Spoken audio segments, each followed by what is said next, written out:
আসসালামু আলাইকুম ওয়া রাহমাতুল্লাহি ওয়া বারাকাতুহু। আমি মোহাম্মদ মিজানুর রহমান, আপনাদের সাথে আছি আমার পেজ সহজ পদ্ধতিতে সকল গণিতের সমাধান। আমি ত্রিকোণমিতি 9.1 9.2 চ্যাপ্টারে ইম্পর্টেন্ট অঙ্কগুলো আগেই দিয়েছি। আমি এখন বোর্ড ভিত্তিক 24 সাল, তারপরে আমরা 23 সাল, এগুলো ধারাবাহিকভাবে দেব। আমরা এর আগের ভিডিওতে ঢাকা বোর্ড 24 সালের অঙ্ক দিয়েছি, আমরা এখন কুমিল্লা বোর্ড 24 সালের অঙ্ক করব। আর আমার পেজটা যারা এই মাত্র দেখতেছেন বা দেখবেন, আর সবাইকে শেয়ার করে দিবেন। আর কথা হচ্ছে, আপনাদের যখন অঙ্ক করবেন তখন নোট করবেন, যাতে আপনারা পরবর্তীতে এটা মনে থাকে। আর টেস্ট পরীক্ষা, বেশিরভাগ স্কুলের টেস্ট পরীক্ষা নভেম্বরের 24 তারিখে। নভেম্বরের 24 তারিখ, আজ হচ্ছে আপনাদের তারিখ হচ্ছে আজকে 7 তারিখ। তাহলে আজ 7 তারিখ, 24 তারিখ অনেক স্কুলে টেস্ট পরীক্ষা আছে। তাহলে আপনাদের আর সময় আছে 17 দিন বা 16 দিন। তাহলে আপনাদের অবশ্যই টেস্ট পরীক্ষা পাশ করা লাগবে। আর টেস্ট পরীক্ষা পাশ করতে চাইলে ত্রিকোণমিতি অধ্যায় থেকে একটা আসবে, কোণমিতি অধ্যায় থেকে একটা আসবে। আপনি যে কোনো একটা, আমরা জানি যে বেশিরভাগ ছাত্ররা পরিসংখ্যান থেকে 2টা দিবে, এবং অবশ্যই ত্রিকোণমিতি তাদের চয়েস বেশি, কারণ পরিমিতি তো বেশি অঙ্ক, 16.1, 16.2, 16.3, 16.4। তাহলে ত্রিকোণমিতি যারা যারা দিবেন, এবং খুব ইম্পর্টেন্ট অঙ্ক এগুলো। কিন্তু আমরা যারা টেস্ট পরীক্ষায় পাশ করতে চান এবং যাদের ইচ্ছুক ভালো কিছু করার, তাহলে অবশ্যই ভিডিওগুলো দেখবেন। আর যারা দেখবেন নোট করে নেবেন, যাতে আর যদি কারো সমস্যা হয়, ভিডিও ফোকাস আমাদের যদি কোনো সমস্যা আমাদের কমেন্টে বলবেন। এবং অঙ্ক যারা যে অঙ্কটা পারেন না, যদি আমার কমেন্টে দিবেন, কমেন্টে বলবেন, আমি ইনশাল্লাহ করে দেবো। আমরা এখন ত্রিকোণমিতি কুমিল্লা বোর্ড 24 সালের অঙ্ক নিয়ে আপনাদের সামনে হাজির হয়েছি। প্রথম উদ্দীপকে আছে cot θ plus cos θ equal to m, cot θ minus cos θ equal to n। ক নাম্বারে আছে θ ইকুয়াল টু 30 ডিগ্রি হবে 3 sin θ মাইনাস 4 sin কিউ θ এর মান নির্ণয় করো। ক নাম্বারে m divided n equal to 2 plus √3, 2 minus √3 হলে tan θ এর মান নির্ণয় করো। ক নাম্বার প্রমাণ করো যে m square minus n square whole square equal to 16m। খুব ইম্পর্টেন্ট একটা অঙ্ক, আমরা প্রথম থেকে ধারাবাহিকভাবে করব, আপনারা সবাই দেখবেন। ক নাম্বার অঙ্ক, প্রথম ক নাম্বার অঙ্ক দেওয়া আছে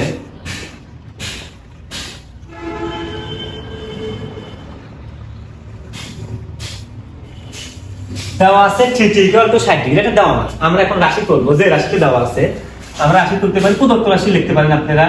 প্রদত্ত রাশি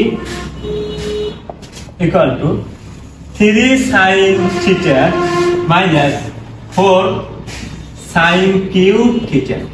এটা একটা রাশি দেওয়া আছে, 3 sin θ মাইনাস 4 sin কিউ θ। তাহলে আমরা এই লাইনে কি করছি, θ এর মান বসা দিচ্ছি। θ এর মান 60 ডিগ্রি আমরা বসা দিচ্ছি এখানে। আমরা জানি 3 গুণন sin 60 ডিগ্রি মান √3 ডিভাইডেড 2, √3 ডিভাইডেড 2 মাইনাস 4 গুণন sin 60 ডিগ্রি মান √3 ডিভাইডেড 2, তার উপর হোল কিউ, এখানে কিউ। 3 √3 ডিভাইডেড 2, এই 3 তে উপরে যায় গুণ হয় 3 √3, নিচে কত আছে 2 মাইনাস 4 গুণন √3 এর উপর কিউ থাকলে লেখা যায় 3 √3। এখানে একটা সিস্টেম আমি দেখা দেই। √3 এর উপর যদি কিউ থাকে, আমরা বলতে পারি √3 কয়টা আছে, 3টে √3 আছে। তাহলে আমরা বলতে পারি √3 এর উপর স্কয়ার √3, আর স্কয়ার করলে 3 √3, এইভাবে লেখা যায়। তাহলে আমরা √3 এর উপর কিউ করলে কি লেখা যায়, 3 √3,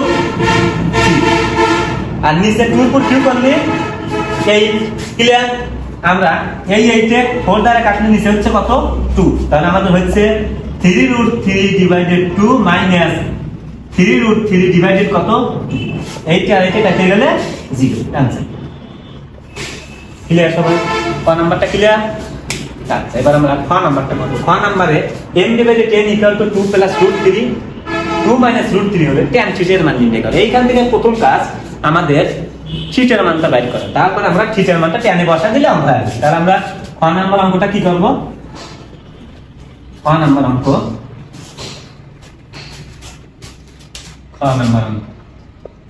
দেওয়া আছে, কি দেওয়া আছে, cot θ plus cos θ equal to m, cot θ minus cos θ equal to m। এই দুইটা মান উদ্দীপকে কিন্তু দেওয়া আছে। উদ্দীপকে দেওয়া আছে দুইটা আমাদের আছে আমরা পুরো রাশি তুলতে হবে। এটা কিন্তু আপনি বলবে যে অনেকে বোঝে না, সমান থাকলে ভালো বাম পক্ষ আছে, তা কিন্তু না। মান নির্ণয় করতে বলতে আপনি পুরো রাশি তুলতে হবে। আর যদি প্রমাণ করতে বললে, দেখাও যে বলে সত্যতা প্রমাণ করে, এগুলো ক্ষেত্রে বাম পক্ষ আপনি তুলতে পারেন।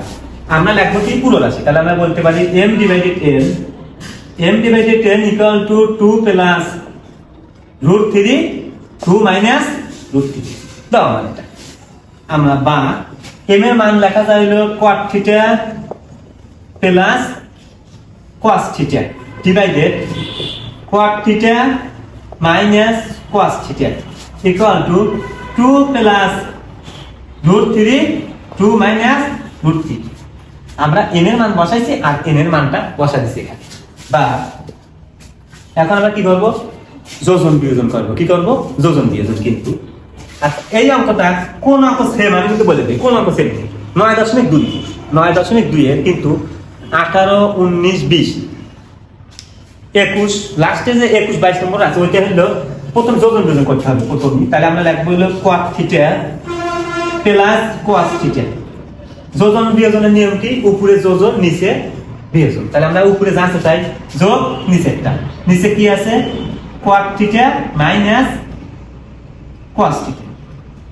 উপরে কি করলে যোজন, নিচে বিয়োজন। বিয়োজনের কাজ কি, উপরে উপরটা যা আছে তাই উপরে কি আছে, উপরে আছে হচ্ছে হলো আপনার cot theta plus cos theta বিয়োগ নিচেরটা। তাহলে আমরা বিয়োগ cot থিটা, এখানে কি আছে মাইনাস, তাহলে এই মাইনাসে প্লাস লেখা যায় প্লাস cos থিটা। তাহলে আমরা এই প্লাস হলো কি জন্য, এই মাইনাস আর এই মাইনাস কি হইছে প্লাস।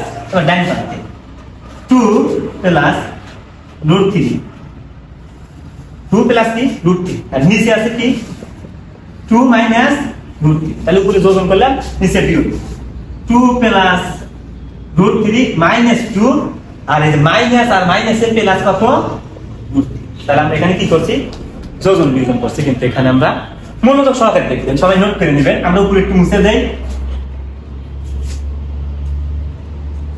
আচ্ছা এখন আমাদের কাজ হচ্ছে এখন এইটা minus cos theta plus cos theta কেটে দেব, cot theta plus cot theta minus কাটে, এখানে √3 মাইনাস √3 প্লাস কাটে 2 প্লাস 2 মাইনাস কেটে দেয়। তাহলে আমাদের বাসে কি আমরা তাই দেখবো, এখানে বাসে cot theta 2 cot theta 2 cot theta আর নিচে cos থিটা 2 cos থিটা। এখন উপরে আসি 2 2 কত হয় 4 আর নিচে √3 কয়টা দুইটা, আমরা বলতে পারি 2 √3। ক্লিয়ার সবাই, 2 2 কেটে যান, এখানে 2 পরের সাথে কাটলে নিচে উপরে আছে কত 2 cot, এখানে আছে হচ্ছে cot আর নিচে আছে cos। আমরা একটা কাজ করতে পারি, cos থিটা ভাঙতে পারি। তাহলে cos থিটা ভাঙলে লেখা যায় cos ডিভাইডেড sin। আমরা বলতে পারি cos ডিভাইডেড sin থিটা। এটা আমরা কি করছি, cot থিটা ভাঙছি আর নিচে আছে cos থিটা cos থিটা আছে, এখানে আছে 2 ডিভাইডেড কত আছে এখানে। ক্লিয়ার সবাই এটুকু। আচ্ছা আমরা এখন কি করতে পারি, এখন আমাদের কাছ থেকে উপরটার সাথে নিচেতে ভাগাকার আছে, আমরা উল্টো দেব। তাহলে উপরে cos theta divided sin theta, মানে উপরেরটা যা আছে তাই নিচেরটা উল্টে যাবে। নিচে মনে আছে কত 1 আছে, তাহলে 1 divided theta cos theta equal to 2 divided কত √3 cos থিটা কেটে যায়। তাহলে 1 ডিভাইডেড sin থিটা, আমরা এক কাজ করি উল্টো দেই একবারে। তাহলে আমরা উল্টো দিলে বলতে পারি যে sin theta equal to √3 divided 2, এ প্রান্ত উল্টলে এ প্রান্ত উল্টে যায়। আচ্ছা আমরা এখন বা sin theta equal to sin কত ডিগ্রি মান √3 ডিভাইডেড 2, মনে আছে আমরা sin 60 ডিগ্রি মান √3, আমরা লিখতে পারি sin 60 ডিগ্রি। sin কেটে গেলে সুতরাং থিটা ইকুয়াল টু 60। ক্লিয়ার? এ পর্যন্ত কিন্তু আমাদের অঙ্ক শেষ হয় না। আমাদের অঙ্ক আছে কি tan থিটা মান নির্ণয় করতে বলছে। তাহলে আমরা বলতে পারি যে প্রদত্ত রাশি, আচ্ছা উপরে একটু মুছে নেই আমরা। তাহলে আমাদের থিটা মান কত বেড়েছে 60 ডিগ্রি। আমরা লিখতে পারি প্রদত্ত রাশি tan থিটা। কি theta? tan theta. tan theta মানে কয় ডিগ্রি আছে 60 ডিগ্রি। তাহলে আমরা তুলতে পারি sin tan 60 ডিগ্রি মান √3 आंसर। ক্লিয়ার? কিন্তু খুব ইম্পর্টেন্ট একটা অঙ্ক, টেস্ট পরীক্ষা এবং যারা 26 সালের এসএসসি পরীক্ষার্থী আছে তাদের জন্য ভেরি ইম্পর্টেন্ট অঙ্ক। কিন্তু সুন্দর করে সবাই, আর অঙ্ক করার সময় সবাই কিন্তু নোট করে নেবেন। কিন্তু আমি আবার বলতেছি নোট করে নেবেন, অঙ্ক কঠিন দেয়, আসলে আমরা করি না দেখে এটা কঠিন, চেষ্টা করলে ইনশাল্লাহ হয় যাবে আমাদের। এই গরুর প্রমাণ করো যে m square minus n square whole square equal to 16 m। তাহলে আমাদের m এর মান কিন্তু আমাদের উদ্দীপকে আছে। তাহলে আমরা 1 নম্বর অঙ্কটা খুব একটা, এবং এটা কিন্তু খুব অনেক বোর্ডে আছে, কিন্তু এটা কুমিল্লা বোর্ড কিন্তু 24 সালের অঙ্ক দেওয়া আছে।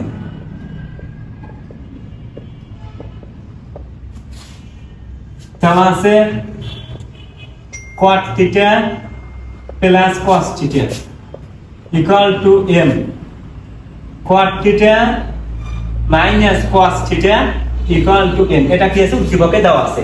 এইবার আমরা একটু বাম পক্ষ লিখতে পারি, প্রমাণ করতে বলছে আমরা বাম পক্ষ লিখতে পারি। তাহলে আমরা এখন লিখতে পারি কি পক্ষ? বাম পক্ষ বা লেফট হ্যান্ড সাইড। বাম পক্ষ equal to m square minus n square whole square. আমরা m এর মানটা বসা দেই। m এর মান হচ্ছে cot theta plus cos theta whole square. m এর মান এই যে হোল স্কয়ার, m এর প্লাসে মাইনাস মাইনাস n এর মান cot theta minus cos theta এই যে হোল স্কয়ার। সেকেন্ড ব্র্যাকেট দিয়ে আমরা বলতে পারি এই যে হোল স্কয়ার। ক্লিয়ার? আমরা এখন কি করতে পারি? ক্লিয়ার? সবাই বলুন, সবাই দেখবে a plus b whole square minus a minus b whole square, a স্কয়ারটা কিন্তু। আচ্ছা, এই a plus b whole square minus a minus b whole square এর সূত্র আছে, সূত্রটা অনেকে জানা আছে। যদি না জানা থাকে তাহলে আমরা আরো কাজ করতে পারি। অঙ্কের চেয়ে বড় করে ছোট, এটা কি সূত্র পড়ে আমরা এটা 4ab লিখতে পারি, আবার লিখতে পারি। আচ্ছা, সবাই যদি সূত্র মুখস্থ করে রাখেন তাহলে 4ab লেখা যাবে। তাহলে আমরা বলতে পারি 4ab বলতে cot থিটা আর cos এই হোল স্কয়ার, এই যে হোল স্কয়ার, এই হোল স্কয়ার কিন্তু এই যে। আচ্ছা, পরের লাইনে আমরা বলতে পারি 16 4 এর স্কয়ার করলে কত? 16 cot square theta cos square theta. Clear? আমরা স্কয়ার গুলো দিয়ে দিছি কিন্তু 16 এই cot square theta cos square theta. আমরা cot স্কয়ার থিটা যা আছে তাই আমরা যদি cos স্কয়ার থিটা বাংলা লিখতে পারি, তাহলে 1 মাইনাস sin স্কয়ার থিটা আমরা লিখতে পারি 1 minus sin square theta equal to 16 তো আছে। তবে আমরা একটা জিনিস দেখব, এখানে কিন্তু 16 আছে, আমাদের এখানে কিন্তু অলরেডি 16 হয়ে আছে, সমস্যা নেই। আমরা cot স্কয়ার থিটার সাথে গুণ করলে 1 এর সাথে গুণ করলে cot square theta minus cot square theta sin square সাথে গুণ করলে cot স্কয়ার থিটা ইনটু কত? sin square theta. এখানে ব্র্যাকেট কিন্তু বাইরের মধ্যে দেওয়া আছে। তাহলে আমরা কি করছি? cot স্কয়ার থিটা ভিতরে গুণ করছি, 1 এর সাথে গুণ করছি cot স্কয়ার, sin এর সাথে গুণ করলে cot square theta sin square theta. এরকম সবাই ক্লিয়ার? কোনো সমস্যা নাই। আমরা এই পুরো উপরে একটু মুছে নাই। আচ্ছা, পরবর্তীতে আমরা বলতে পারি যে 16 তো আছে, cot square theta cot square theta, এখানে আমরা কিছুই করব না, minus cot square theta Bangla কি লেখা যায়? cos theta divided sin theta. যেহেতু স্কয়ার আছে আমরা বলতে পারি cos square theta divided sin square theta. আর এই যে এখানে কি আছে? sin square theta. ক্লিয়ার হয়ে গেল আমাদের? আচ্ছা, আমরা এটাকে মুছে নিতে পারি, এখন মুছে দিতে পারি আমাদের। আচ্ছা, এই অঙ্কটা আমরা কি করলাম? তাহলে এই sin স্কয়ার থিটা আর এই sin স্কয়ার থিটা আমাদের এখানে কি যায়? কেটে যায়। আচ্ছা, তাহলে আমরা বলতে পারি এখানে বাসে cot স্কয়ার থিটা মাইনাস এখানে বাসে cos স্কয়ার থিটা। বোঝা যাচ্ছে তো সবাই? ইজি অঙ্ক, কিন্তু কঠিন না। তবে এটা একটা খুব ইম্পর্টেন্ট অঙ্ক, কিন্তু টেস্ট পরীক্ষার জন্য এবং 26 সালের যারা এসএসসি পরীক্ষা দিবেন তাদের জন্য খুব ভেরি ভেরি ইম্পর্টেন্ট অঙ্ক। 16 স্কয়ার মাইনাস বি স্কয়ার সূত্র কি আমরা জানা আছে? a plus b into a minus b। তাহলে আমরা লিখতে পারি cot theta a plus b into a minus b, a minus b। তাহলে a প্লাস b, তার মানে cot theta a plus b a minus b। তাহলে আমরা লিখতে পারি 16 এটুকুর পরিবর্তে দেখেন দেখছেন m, আর এটুকুর পরিবর্তে লেখা যায় n। এইটাই আমাদের কি আছে? ডান পক্ষ এই যে 16 mm, এই যে 16 mm। তাহলে ডান পক্ষ নিচে লিখব, বাম পক্ষ ডান পক্ষ। আসলে অঙ্ক সোজা, এবং আমরা আসলে আমাদের ধৈর্য শক্তি নাই। বর্তমানে যে সকল আমরা ছাত্ররা আছি ধৈর্য নাই, জটপট অঙ্ক বেঁচে যায়, মানে পড়া না থাকলে মনে হয় বেঁচে যায়। এইটা হলো মূল বিষয়। আসলে কঠিন না, আসলে আমরা বানান নিছি কঠিন। আসলে আমরা যদি চেষ্টা ধৈর্য ধরে কিন্তু আমরা যদি পড়ি অবশ্যই ভালো কিছু করতে পারবো। আমাদের উচিত এই আমি যে অঙ্কটা করে দিলাম কুমিল্লা বোর্ড 24 সালের অঙ্কটা ধৈর্য ধরে দেখবো। আর যে সকল আমার যে সকল স্কুলের ছাত্রছাত্রীরা ভিডিও দেখতেছ তারা কমেন্ট করে আমাকে জানাবে। সবাইকে ধন্যবাদ।